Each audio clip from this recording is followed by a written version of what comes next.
நம் தேவனாகிய இயேசு கிறிஸ்துவினால் உங்களுக்கு கிருபையும் சமாதானமும் சந்தோஷமும் உண்டாவதாக. இன்னைக்கு பார்க்கவிருக்கிற வேத பகுதி ஆபகுக் 3வது அதிகாரம் வசனம் 2. Book of Habakkuk chapter 3 verse 2. கர்த்தாவே, நீர் வெளிப்படுத்தினதை நான் கேட்டேன், எனக்கு பயம் உண்டாயிற்று. கர்த்தாவே, வருஷங்களின் நடுவிலே உம்முடைய கிரியையை உயிர்ப்பியும், வருஷங்களின் நடுவிலே அதை விளங்க பண்ணும். கோபித்தாலும் இரக்கத்தை நினைத்தருளும். இந்த வார்த்தைகள் ஆபகுக் தீர்க்கதரிசினால செய்யப்பட்ட ஒரு விண்ணப்பமா இருக்கு. இந்த புஸ்தகத்துடைய துவக்க பகுதி எடுத்துட்டோம்னா கூட ஆபகுக் என்னும் தீர்க்கதரிசி தரிசனமாய் கண்ட பாரம்னு சொல்லப்பட்டிருக்கு. அப்போ ஆபகுக் தீர்க்கதரிசிக்கு வெளிப்படுத்தின காரியங்கள் அவ்வளவு பயங்கரமாக இருக்கு. இது எதை பற்றினா, யூத ஜனங்கள் தேவனை விட்டு வழி விலகி அவருடைய கற்பனைகளை கை கொள்ளாமல் போனது நிமித்தம் அவங்க சிறையிருப்புக்குள்ளார போறாங்க இல்லையா. இந்தப்படியான நிலை எல்லாருக்குமே ஏகோபமாய் சம்பவிக்க போகுதுங்கிறத தீர்க்கதரிசிகள் உணரும் போது அவங்களுக்குள்ளார பாரம் உண்டாகுது. அப்படியான பாரம் உண்டாகும் போது செய்யப்படுகிற ஒரு விண்ணப்பமாகவே இந்த 3வது அதிகாரம் அமைந்திருக்கு. அதுல முக்கியமா இந்த வார்த்தைகள்ல, கர்த்தாவே, நீர் வெளிப்படுத்தினதை நான் கேட்டேன், எனக்கு பயம் உண்டாயிற்றுன்னு சொல்றாரு. தேவன் நன்மையான ஈவுகளை வெளிப்படுத்தும் போது எவ்வளவு மகிழ்ச்சி உண்டாகுதோ, அதே போல அவருடைய கோபத்தையோ இல்ல அவருடைய உக்கிரத்தையோ வெளிப்படுத்தும் போது அதுல ஒரு பயம் உண்டாகும் இல்லையா.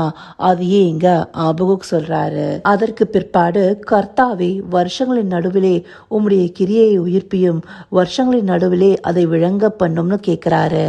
இங்க வருஷங்கள்னு சொல்லப்படும் போது ஒரு வருஷத்தை குறிப்பாக சொல்லுவது கிடையாது.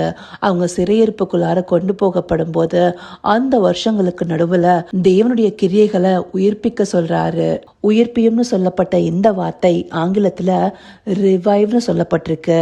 அதாவது ஒருத்தருக்குள்ளார மறுபடியுமாக எழுச்சியை உண்டு பண்றது.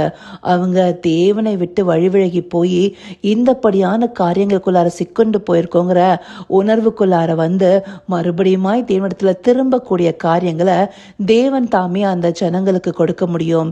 உணர்வின் ஆவிய கட்டளையிட முடியும். அப்படியான காரியங்களை தேவன் செய்யும்படியாக ஆபகுக் கேட்கிறாரு. கடைசியாக, கோபித்தாலும் இரக்கத்தை நினைத்தருளும்னு கேட்கிறாரு. ஆண்டவர் தன்னுடைய கோபத்தை வெளிப்படுத்தினாலும் அவருடைய மிகுந்த இரக்கத்தை வெளிப்படுத்தும்படியான விண்ணப்பத்தை சொல்றாரு.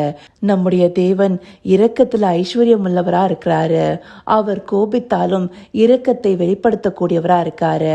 அதற்காக இந்த படியான தீர்க்கதரிசிகள் விண்ணப்பம் செய்கிறவர்களாக இருக்காங்க. அந்த நாட்கள்ல தீர்க்கதரிசிகளுக்கே இந்தப்படியான வெளிப்பாடுகள் வந்தது. அப்படி வரும்போது அவங்கள மனம் திரும்பும்படி அழைக்கிறாங்க. அதே போல இந்தப்படியான சில கோபாக்கினை பற்றி வெளிப்படுத்தும் போது அவங்க தேவனை நோக்கி விண்ணப்பம் செய்றாங்க. மக்களுக்காக இறங்கும்படி கேட்கிறாங்க. தேவனுடைய இரக்கத்திற்காக கெஞ்சுறாங்க. இந்த நாட்கள்ல தீர்க்கதரிசிகளுக்கு மாத்திரமல்ல, தேவன் எல்லோரோடும் தன்னுடைய பரிசுத்த ஆவியானவர் மூலமாக இடைப்படுறாரு. விசுவாச பிள்ளைகள் தேவனிடத்துல ஐக்கியமா இருக்கும் போது வருங்காரியங்களை குறித்து வெளிப்படுத்துகிறவரா இருக்காரு.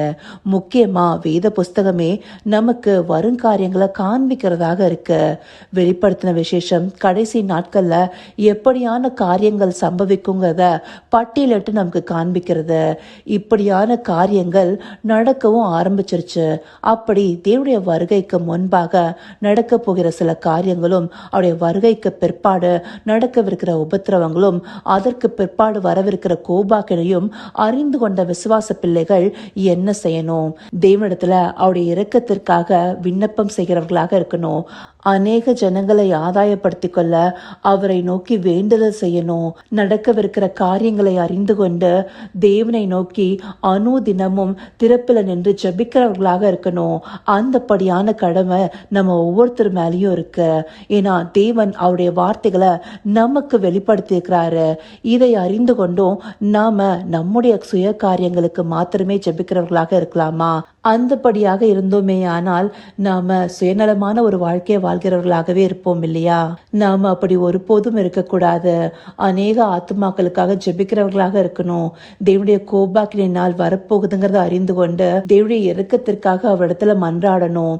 அப்படி மன்றாடி கேட்கும் போது அநேக ஆத்துமாக்கள் மீட்கப்படுகிற விதமாக இருக்கும்.